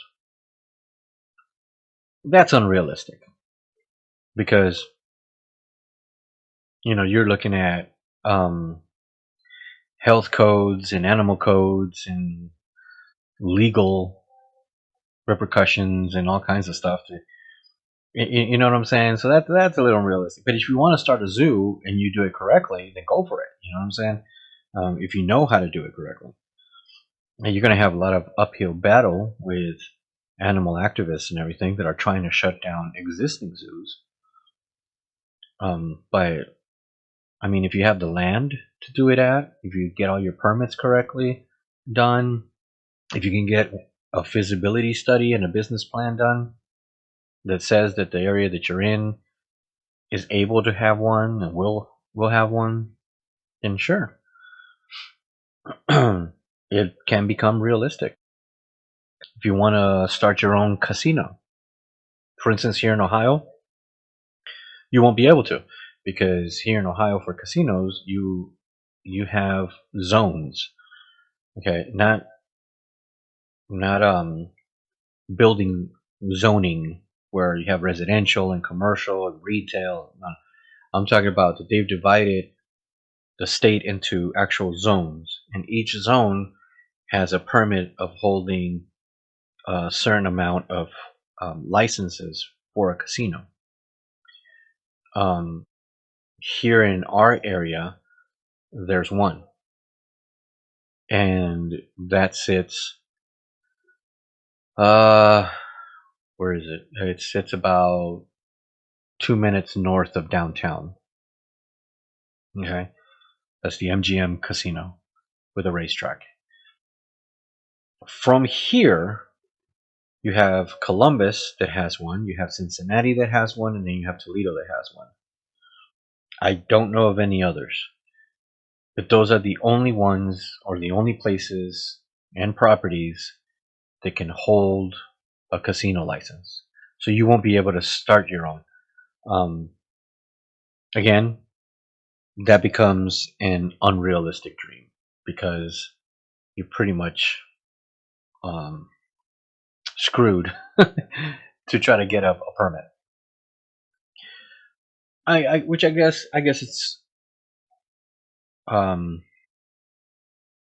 is good. State of Ohio is very conservative, so it'll permit some things, but not all things. And it's more of we don't want to become Las Vegas, but we don't want to lose business to Las Vegas. But then they're cheap, so you only have a certain way of doing it. Blah, blah. Oh, excuse me. So yeah, I mean, it's weird. So that's what I'm saying about your dreams. If your dreams are realistic, that you can do them. Go for them. And if you don't have anybody to talk to, again, I'm here. Get a hold of me, and we can talk about it. And if you want to go more into detail, then we can go a little more legal and do a non-disclosure agreement in where I wouldn't be able to say anything about it to anybody else, just between me and you. And then we can hash it out and get you running, get you going to do your dream. As much as how I'm doing mine, you know what I'm saying? I'm at a point now. I have a business license already in place. I haven't done anything tax-wise yet because it's not time for it yet. But I wanted to make sure that I at least had a parent company, because you want to have a company that will own the idea, which will have its own company as well. So you can be protected if anything happens. You'll have protection from any kind of lawsuit and stuff like that. So I already have my parent company set up. And then once I get closer, once the last step is activated, then I will activate the second company that actually is the company of the center itself. And then we'll do all the tax forms and everything else to get that going. But there's steps that you got to take, you know what I'm saying? And those are the kind of steps that we can talk about, regardless of how small your idea may be or how large your idea may be. You want to make sure that whatever it is that you're doing, you protect yourself, you protect your idea. You know, if you're wanting to start, a little clothing store, you got to protect yourself with that. But you also got to think about, why is my clothing store different than all of the stores online and all of the stores in what they call brick and mortar, which is a physical building? What makes it different? What makes me unique? And then you develop from there, no matter how small it is. No matter how small it is. Like a gamer, streamer. Here, this would be a business. This would be a business if it happens. I'm not here for it to happen that way. If it does, I'm all for it, of course. But if it doesn't, I'm still good, But if this here starts making money in any way through sponsorships and whatever, I would want to put this, as soon as that starts happening, that I know that it's going to be consistent, I would want to put this under my parent company and make it its own company under that parent company. So that at that point I can have tax advantages, I can have, of course, an income record of it, and it's beneficial to me. You see what I'm saying? So this might be something small, business wise, but you gotta have to understand that it's getting harder and harder to work normal jobs. So you have to find something else that can hopefully bring you income, because no matter where you go or what you do, capitalism is there. And it would be nice if we had more like a socialist capitalism, in where we can build our businesses to make money and all that, but yet we're socialist enough through the government overall, and where we don't have to worry about health insurance and all that other stuff, you know, because that side of what we pay taxes into is providing for us. It works in 3/3 or 3/4 of the world. That works. We're one of the few countries in where we think that's of the devil. That's an evil way to go. I don't see it, but either way, that's neither here or there. But whatever it is that you want to do, you have to have some kind of knowledge and do it, and protect it, and don't give up on it. You know what I'm saying? So, and all of this started because I wanted to build a little Hot Wheel track here, but I think it's best to kind of do it how TV shows, kid TV shows still do it now and used to do it back then, is that they prepare everything first, so that whenever you get to present it on the show, it's an easy installation. You've already got the kinks out of the way and the oopsies and all that stuff. So that's what I'm going back to where we started. I'm going to prepare all that. And then on my next stream, I'll be back tomorrow, and we'll put it together. And I'm going to put it together as is with the orange tracks. You know, I'll put it together and all that, and then we'll test it out together and everything. And if it works, then cool. After that, I'm going to label each track so I know what piece to go with what piece. Even though you think that it's all the same, it really isn't, because once it works a certain way, if you change it a little bit, you have to change pretty much everything. So once it works, I'll label everything, and then I will paint them, decide how I'm going to paint these. I will paint them and then put them back together, and then start running them. You know, start running it. And that right there is another example of not a capitalistic style dream, but that's a small little dream. Because I've always, since I was a little kid, I've always wanted a Hot Wheels track, but I never got one. My parents, actually my dad, never allowed me to have one because it would be a waste of money. And whenever I did get any gifts, like Christmas or birthday gifts that included anything like that, I could play with the Hot Wheels, but I couldn't play with anything else, because I had to be a giving person. So I would get Hot Wheel tracks, but then I would have to donate them to the nursery at church so that all the kids can play with them. And that's how I was taught. That was sad. So I always wanted to have a large track and whatnot. And I have enough track now that I can do a few turns of this, but I only have one launcher. So the launcher I have over here that's behind this mic stand here, um, like I said, I found it in that secondhand store, St. Francis, and as soon as I seen it, I grabbed it, and I'm like, I don't care how much this costs. I mean, luckily it only costed $4, but um, I'm like, I don't care how much this costs. I'm buying it because I've been looking for one of these. So that cost me $4, and the only other places that I've seen them is on Amazon, and they're expensive. I mean, $30, $40 might not sound expensive to some of you, but holy crap, I'm not gonna pay 30, $40 for that. You know what I'm saying? I can find it at a Goodwill or at a secondhand store and get it way cheaper and works.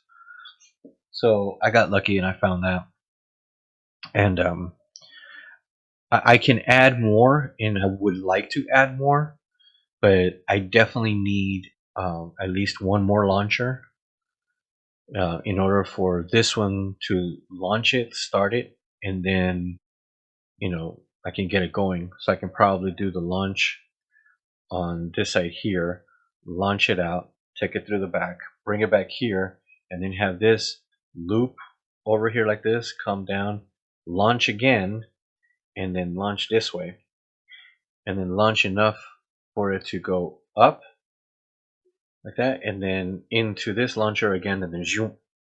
So now it's got a nice little swirl, back up again.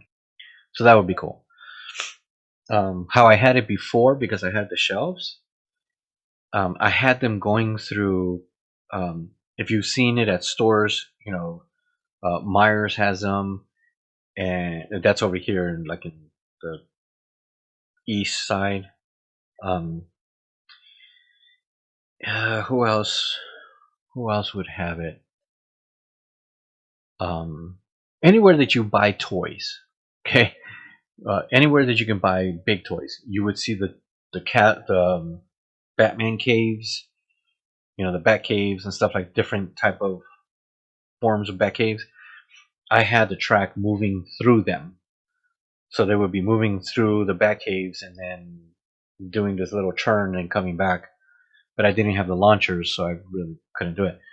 But I might add some Bat caves back here, back there. I may add some there.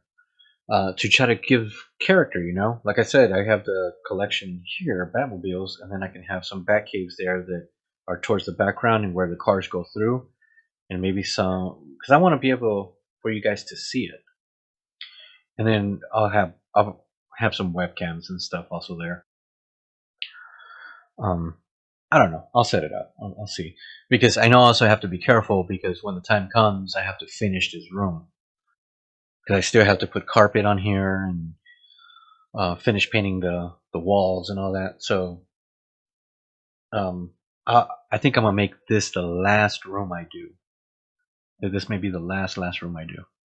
So like that, I can enjoy this for quite a bit before I take it down, paint everything, finish it up, and then put it back, and keep going.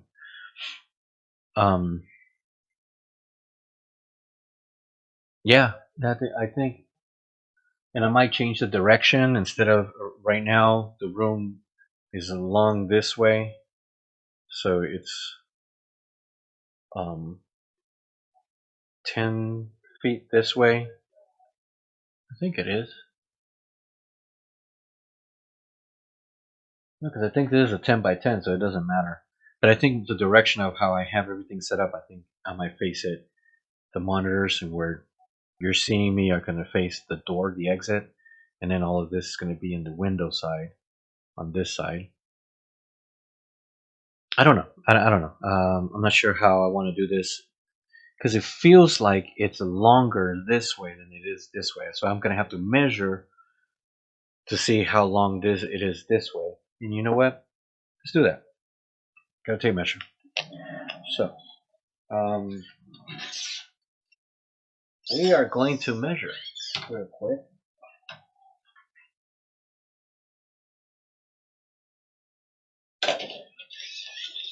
There.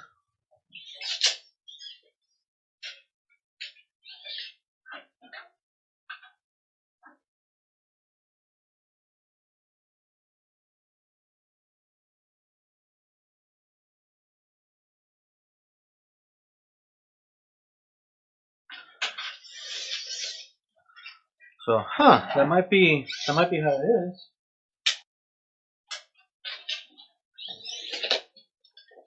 So this one first.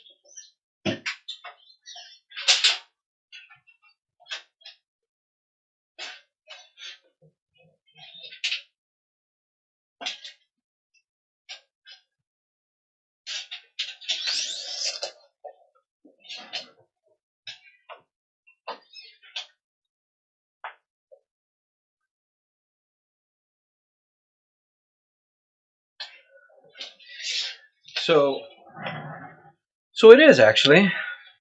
Um, it is 11 feet and 10 inches long this way. Windows over here, and entrance door is over here. So it's 11 feet 10 inches this way, and it's 9 feet. 9 feet, and I think it said 9 inches, 9. So it's 9 inches and 9 feet 9 inches wide by 11 feet 10 inches long. So I was right. It does feel like it is. So I may switch the orientation so then I can take advantage of more space, and then so you guys can see more. I can set up more things, and it look better. And I guess with the additional webcams that I'll be getting, that may give it a better appearance too. And then if I ever want to do art while I'm on here with you guys, we can do that. I'll have the ability to move around and do that. I think because right now I have it pretty good set up, and I'll just describe it to you here to my right, your left. I think either way, this way. I have a table going that way, and you can see the corner right here. But that's my crafting table, and that's where I do different type of art and soldering and stuff like that. So I would have to figure out how I'm going to set that one up like that. If I'm gonna keep it there, well, I would have to move it. And then where I'm at here, I have another. This is another table, and it holds my monitors. It holds, of course, the laptop, my Switch. Um, I'm debating still, but I might get the PS5, and that'll be on here as well. So of course my laptop is the Alienware, which is equipped with Xbox access. So I don't need to buy an Xbox One or anything like that. I can just do it off of here, which I believe I'm going to start doing, playing games there as well. I just got to figure out the setup for it. So there's a lot that I could be doing, but I think I'm gonna do this room last, so then I can enjoy it as much as I can before that happens. But even this streaming here, like I said before, is a little dream, and you know whether my wife is the only one watching this, or my son is the only one watching this, or nobody watches it, I'm gonna continue to do it. I think it's fun, and if what I'm talking about, somebody stumbles across it and helps them in whichever way, um, that's it. That's all that's needed to happen. So yeah, got myself a little drone, because again we're talking about hobbies and all that other stuff. It's a cheapy little drone. It's not a very expensive one. Very lightweight. Um, like I said, very inexpensive on Amazon. And this is one of the things that I've been wanting since they came out. It's just they've been super expensive for so long, and then I seen this one and it was like really really inexpensive, so I picked it up. I've tried it once. I need to calibrate it because every time it starts flying, it starts going one way, it just won't hover. So I have to learn how to calibrate it so it doesn't hover like crazy. I mean, so it doesn't move like crazy, and it just stays steady hovering. So I thought that was pretty fun. So I got that, and maybe some of the footage that I get on that, I I can use on my videos because I got to do YouTube stuff, and I got to learn on that. I still got to watch more YouTube videos on how to. I know how to edit because I have the programs for it, but I got to learn how to edit the way that it's been working for streamers. You know, throwing in the little graphics and all that other stuff, um, and also music and where do they get their music. Um, I mean, I know how to do all the other little things, but just so it can stay within the parameters of what has been working is what I need to learn. Which wouldn't be too hard. It's a little time consuming, the learning curve on it, but it's not hard to learn. That's what I'm trying to say. But yeah, I mean, conversation went all kinds of ways tonight, all kinds of ways, and that's all right. That's all right.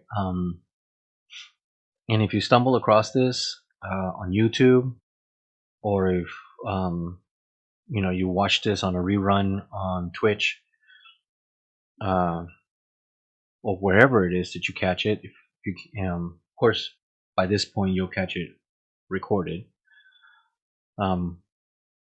Wherever you catch it, I would appreciate the subscription, for you to subscribe, for you to follow, like, comment, all that good stuff of whatever channel you're seeing it on, because that just lets me know. I mean, it's not going to change my mind whether I do it or not, um, but it just lets me know where people are seeing this and what time and all this other stuff. And maybe you can leave suggestions. The mic is too loud, or it sounds funny, or maybe you can do this kind of topic, or talk about these kind of things, or ask me questions about myself, the kind of things that I'm into, or whatever. Or if you relate to anything that I said, you can let me know. Or if you just want to talk, just to talk, cool. Or if you want to play games, look at my other videos. If you're definitely at this point, if you're seeing this on YouTube, look at my other videos and where I'm playing games, and you can see my friend code for my Switch, and add me as a friend, and then suggest video games that I can play. Um, like I said, I'm a noob. I'm just no.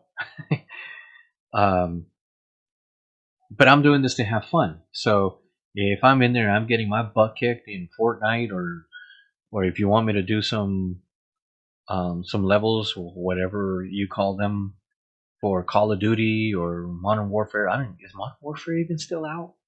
I don't think it is.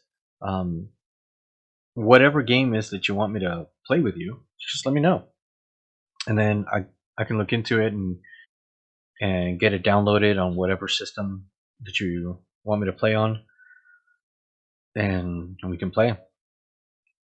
I'm not embarrassed. I won't be embarrassed to get my butt kicked, because that's what this is about. This is about having fun. This is about enjoying ourselves. I recently became a solid fan of Selena Gomez. I've always liked her stuff. I mean, she's hasn't been a bad person or anything like that. Um, but like, what is the Witches of Waverly Place or something like that? That Disney show. Um, of course, it wasn't a show for me. I was already older, and so were my kids. But she's been a decent person, and I really haven't had any bad things to say or think about when it comes to her. Um, but here recently, my wife and I, we seen her show. I think it's called Selena and Chef, or Chef plus Selena. Selena plus Chef. And she's learning to cook. She's got a TV show on HBO, HBO Plus, I think it is, or HBO something, Max. And she's learning how to cook by different chefs around the world. And she says she has no experience in cooking, but she wants to learn. And she's there that even if she looks silly doing it and everybody can see she doesn't know what she's doing, she's going to do it anyway. So we've seen a couple of her episodes. Of course, my wife binge watched a whole lot more. But I'm 100% Team Selena, especially with this other mess that's going on. But more so because that's what I want for my channel here. Is I just want to be real. I just want to be me. The protocols and standards and everything that streamers should follow, to get more viewers and followers and all that stuff. If you want to follow, you can follow. If you find me and you want to more interested, do it. But yeah, she's doing the exact same thing I want to do with this. Just, of course, she's Selena Gomez, so it's working for her. But that's what I want for here. I want us to just have fun, enjoy ourselves. If I look crazy and silly and whatever while doing it, so be it. If it gives you a laugh and brightens your day, well, that's what it's for. If it makes you just scratch your head like this dude, then hey, it made you think about something else other than whatever it was that you were thinking about.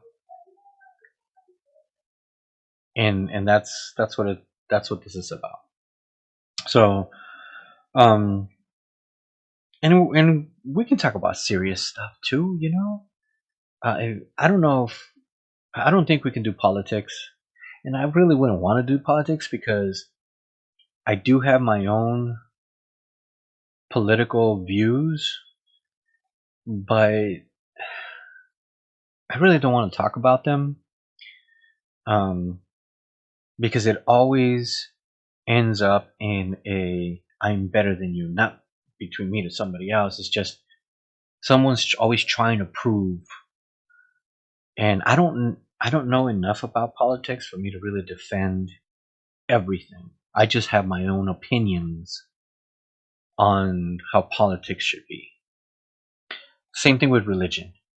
Like I said, I'm an ex-minister, Pentecostal minister, and I have my views on why I'm no longer that. And it's not out of disrespect to my father, who's still a minister, not out of disrespect to family members who are very committed to Christianity.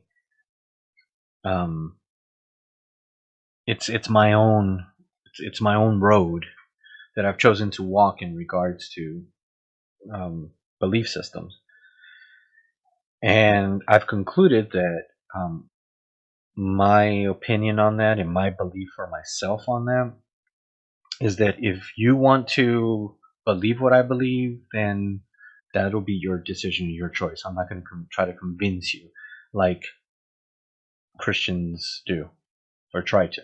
I'm not going to shove it down your throat or anything like that. If you ask questions, I will answer them as honest that I possibly can. And if you like the answers and you want to do the same thing, then that's on you. And if you don't agree with them, then that's where we can leave it as a agree to disagree kind of a thing.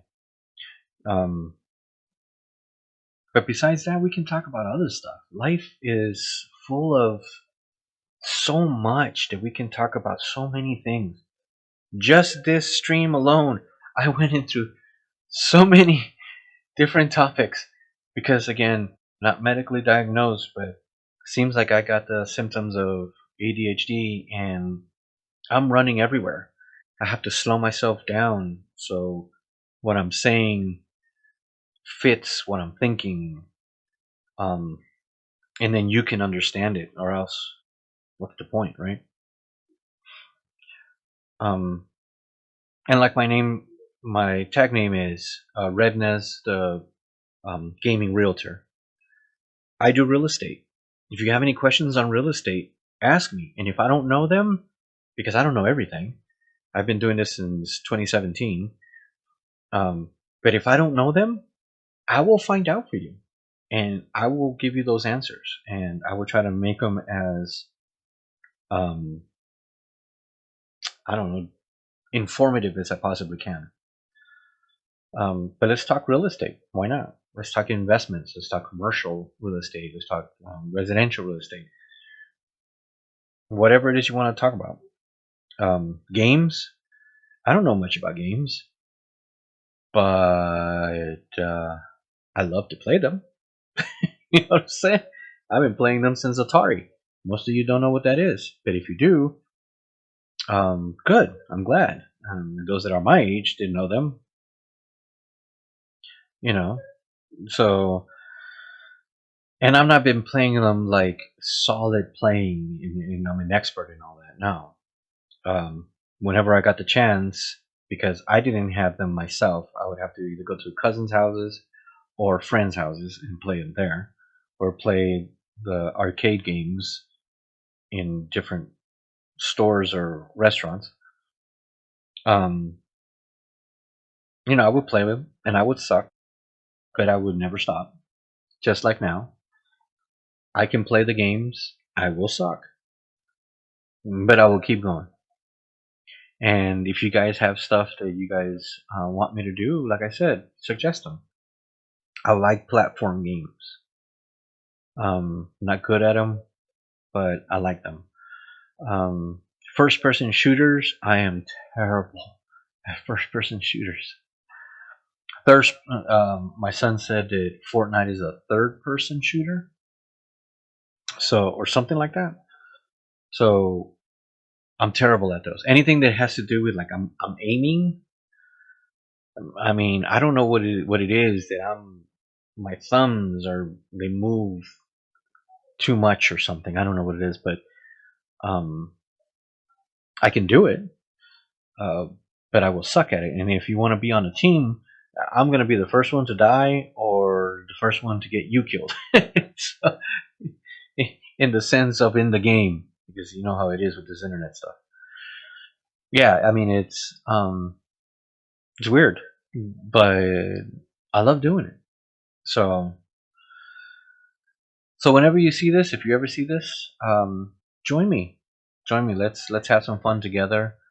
Let's let's get this thing let's get this thing going with a lot of people that want to have fun. And then just do it because you want to do it to relax and to just enjoy yourself. Um, and you want to own somebody that doesn't know what they're doing. Let's do it. Let's do it together.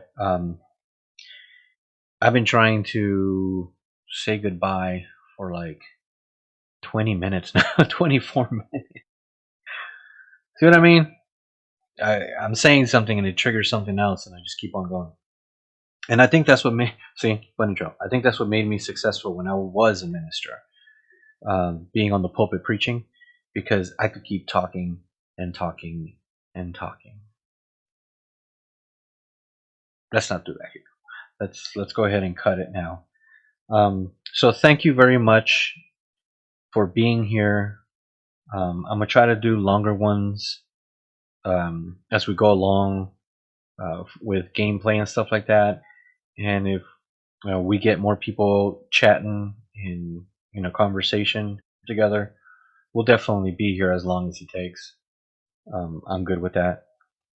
But for now, the missus is, I believe she's talking to our daughter on the phone. I'm not sure. But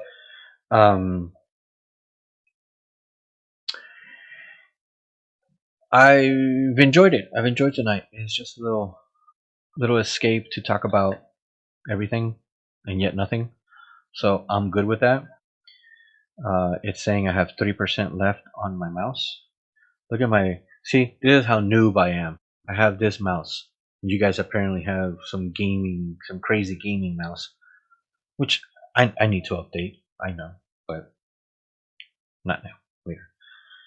But wherever you guys see this, and whenever you guys see it, please subscribe, follow, like, comment, all the good stuff. I hope I see you there, anywhere, everywhere, soon. Leave me suggestions on what you want to talk about or what games you want me to play. I will definitely consider them, and yeah, we can actually do it. We can get there and get it done.